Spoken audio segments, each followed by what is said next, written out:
ভারতের হিমাচল প্রদেশে ভারী বর্ষণের কারণে দেখা দিয়েছে ভূমিধস। এতে চোখের নিমিষে নিখোঁজ 40-এর বেশি মানুষ। নিখোঁজদের উদ্ধারে মাঠে নেমেছে উদ্ধারকারী দল, তবে প্রতিকূল পরিবেশে ব্যাহত হচ্ছে উদ্ধার কাজ।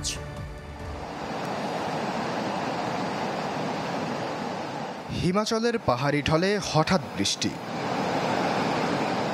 অল্প সময়েই অস্বাভাবিক পরিমাণে বর্ষণের বৈজ্ঞানিক নাম ক্লাউড বার্স্ট, যার তাণ্ডবে চোখের নিমেষে হারিয়ে যায় 40 জন। কয়েক স্থানে দেখা দেয় ভূমিধস। সবচেয়ে বেশি ক্ষতিগ্রস্ত অঞ্চল কুল্লু ও রামপুর।